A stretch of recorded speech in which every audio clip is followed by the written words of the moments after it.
Hi guys, I welcome you all to my YouTube channel. आज का topic मैंने select किया है कंजंक्शन। कंजंक्शन जिसको हम लोग जानते हैं कनेक्टर, लिंकिंग वर्ड्स, ये पार्ट ऑफ अ स्पीच है which combines words, two phrases, clauses और sentences. कंजंक्शन का पर्पस होता है to make connection between two words, दो शब्दों को जोड़ता है, दो फ्रेजेस को जोड़ता है, दो क्लाउजेस को जोड़ता है, दो सेंटेंसेस को जोड़ता है. Now it would be in your mind कि sir what's the phrase. You must know that a phrase is a part of a sentence. It is incomplete sentence. It has no verb. It has no subject. Phrase के पास न verb है न subject है. जैसे in the corner, a book to go to market, it is phrase. तो हम लोग देखते हैं क्या ये कंबाइन करता है conjunction, two words, two phrases. इसका पार्ट्स है सबऑर्डिनेटिंग, कोऑर्डिनेटिंग. तो इन बातों को ध्यान में रखते हुए मैं बेसिक से स्टार्ट कर रहा हूं. ये आपके लिए बहुत ज्यादा बेनिफिशियल है. मैंने यहां वर्ड्स लिया है. मैंने आपको पहले बताया था कि कंजंक्शन दो वर्ड्स को कनेक्ट करता है. यहां देखिए सेंटेंस में he has a blue pant, he has a red shirt. दो वाक्य. यहां पर देखिए इसको मैंने एंड से कनेक्ट किया है. He has a blue pant and a red shirt. दो शब्दों को यहां पर हमने जोड़ा. This is, as I have told you, that and has been used. Phrases, they have searched him in the street. They have searched him in the street. गली में खोजा उन लोगों ने उसको. They have searched him on the road. Two sentences. Sorry, two sentences having two phrases. यहां पर देखिए तो मैंने आपको बताया जब दो phrases हो वहां पर भी हम लोग एज ए कनेक्ट कंजंक्शन को यूज करके हम लोग दो फ्रेज को कनेक्ट कर सकते हैं. इसको हमने किया. They have searched him in the street and on the road. Using and or sentences को कनेक्ट करना है तो we have to be careful while using and to connect sentences. अभी तक हम लोगों ने क्या देखा? We have not used comma. जैसे he writes a letter, he goes to market. First sentence, he writes a letter, I have used mark of comma and he goes to market. Two sentences. But if you write it, he writes a letter and goes to market, there is no requirement of comma. But if you write subject two times, then put comma before and. Next point आता है हमारा and. तो हमने use किया, you all must have understood. Next हम use कर रहे हैं but को. but एक कनेक्टर है जो डिस्कस करता है कंट्रास्ट. कंट्रास्ट का मतलब विरोध. बट में भी हम लोग क्या देखते हैं? Two words. जैसे अगर हम लिखें he is good, he is lazy. Two words. He is good, he is lazy. Two contradictory words. तो he is good but lazy. He is good but lazy. एक नाउन के लिए दो हमने क्या लिखा है, फिर क्वालिटी एक्सप्रेस करना है। दोनों क्वालिटी आपस में क्या होता है, कंट्राडिक्ट करता है। अगर दोनों क्वालिटी पॉजिटिव होता तो हम लोग एंड यूज करते। ही is good and kind, that is good. लेकिन दो क्वालिटी है, क्या कर रहा है, दोनों क्वालिटी एक दूसरे को कंट्राडिक्ट कर रहा है। तो he is good but lazy, he is good but lazy, two words.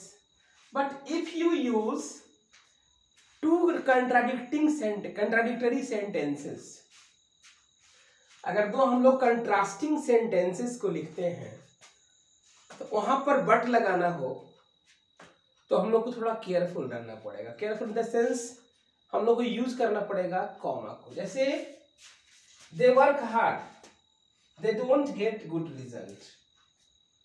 They work hard, they don't get good result. अब इन दो सेंटेंसेस को हम लोग को कंबाइन करना है।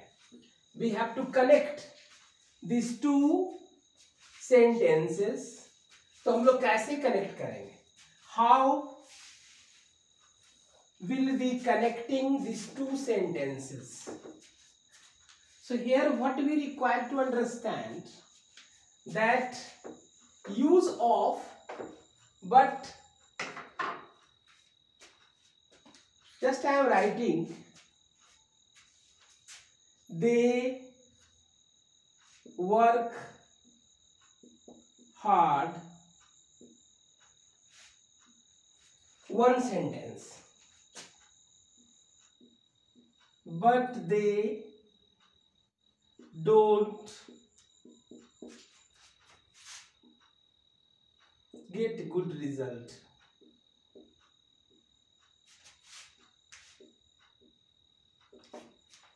आप देख रहे हो कि एक सेंटेंस यहां है, कॉमा है, एक सेंटेंस है यार। These two sentences are contradicting each other. तो यहां हमने यूज कर दिया बट को। Very easy. जब दो सेंटेंस लाएंगे तो एक सेंटेंस को जहां पर आप कंप्लीट करेंगे उसके बाद बट देंगे, बट के पहले आप कॉमा पुट करेंगे। लेकिन अगर दो सेंटेंस नहीं, दो वर्ड यूज करते हैं, दोनों वर्ड कंट्राडिक्टरी वर्ड होगा। जैसे they are,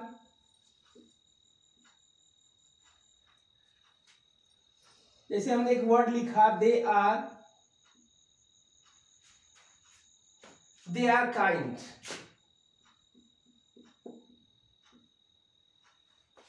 they are kind, but they are kind but, अब हमको इसके विरोध में लिखना है, इसके opposite. They are kind but self centred, they are kind but narrow minded, they are kind but narrow minded।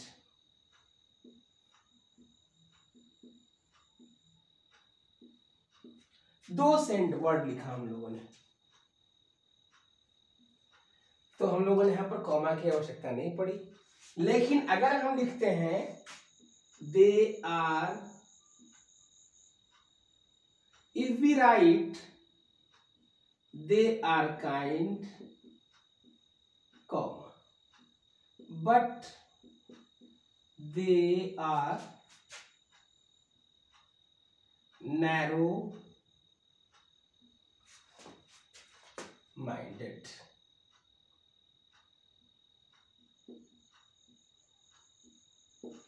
तब यहां पर आवश्यकता पड़ जाएगी। सेंटेंस लिखेंगे तो कॉमा की आवश्यकता पड़ेगी। what but we use two words, connecting them with the help of word, comma is not required। I hope you all must have understood। next हम लोग चल रहे हैं कुछ important thing की ओर। आप उसको बहुत समझिएगा, बहुत interesting word I am discussing. हम अभी बता रहे हैं आपको also, I am discussing also too as well even और आइदर। ये 4 वर्ड्स में डिस्कस कर रहा हूं, जिसका मतलब होता है भी। जैसे मैंने लिखा ही इज ऑल्सो गुड, वह भी अच्छा है। लेकिन इसी को अगर आप लिखते हैं ही इज टू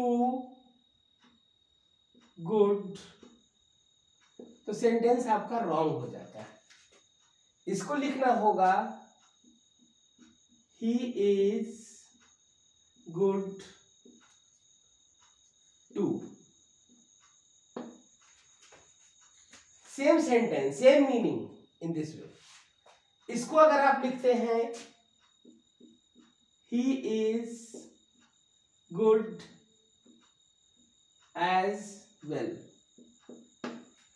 वह अच्छा भी है। As well, I write as well, मैं भी लिखता हूं, मैं लिखता भी हूं। He plays as well, they go as well, वो जाते भी। They also go, but they go too. I play too, मैं भी खेलता हूं। आई ऑल्सो प्ले, मैं भी खेलता हूं। But if you write I too play, sentence is wrong. I play too, I play as well. ये 3 वर्ड्स सेंटेंसेस आपने देखा, 2 सेंटेंसेस। लेकिन यहां पर जो है even I play, even I play, sentence is right. लेकिन अगर आप लिखते हैं आई प्ले आइदर, तो सेंटेंस रॉन्ग हो जाता है, याद रखिएगा। क्यों? क्योंकि इवन और आइदर के निगेटिव में जनरली होते हैं। किसके लिए? निगेटिव सेंटेंसेस में होते हैं। निगेटिव सेंटेंसेस में इवन और आइदर को जनरली हम लोग भी के सेंस में, इवन को तो हम लोग यूज करते हैं पॉजिटिव में, लेकिन आइदर नो। अगर आप बोलते हैं ही प्लेज आइदर, सेंटेंस गलत। He doesn't play either, that is right. He also plays, it is right. He plays too, it is right. But if we say he too plays, sentence is wrong. To as well always come in the last of a sentence. Also is always used after the verb, helping verb. If there is no helping verb before main verb, he also plays, but he is also playing. This is the way. तो sentence क्या है? He is good, वह भी अच्छा है। Sentence को हम लोगों ने 4 तरीके से लिखा। He is good as well, he is good too, even he is good. This is the way. But if we say he is good either, sentence wrong. he is not good either। either के लिए भी का जब भी use करेंगे तो negative में use करेंगे। This is the way. हमने आपको यूज किया also, as well, even, either. As well का मतलब तो हो गया भी, लेकिन एज वेल एज का मतलब क्या हुआ? साथ साथ।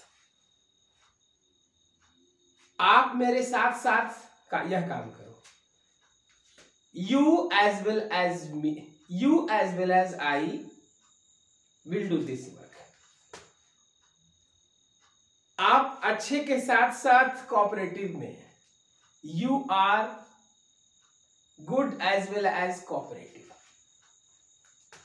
आप मेरे फ्रेंड के साथ साथ मेरे गाइड भी हैं। You are my friend as well as my guide. अब तो एज वेल एज के साथ थोड़ा सा हम लोग केयर क्या करते हैं, कॉम्पिटिटिव एग्जामिनेशन में पूछा था जी, जैसे अगर हम लिखा ही एज वेल एज यू, तो यहां पर हम देखिए यू लिखे हैं, तो वर्ब जो होगा द नाउन और pronoun used before as well as, तो ही के अनुसार वर्ब हो जाएगा he as well as you is honest. इतनी बातों करें। नेक्स्ट कंजंक्शन 2 हम लाएंगे बहुत जल्द, आपके सामने लेकर आएंगे। लाइक करें, सब्सक्राइब करें, और ग्रामर जो भी पढ़ना हो आप कमेंट बॉक्स में लिख दें। Thank you.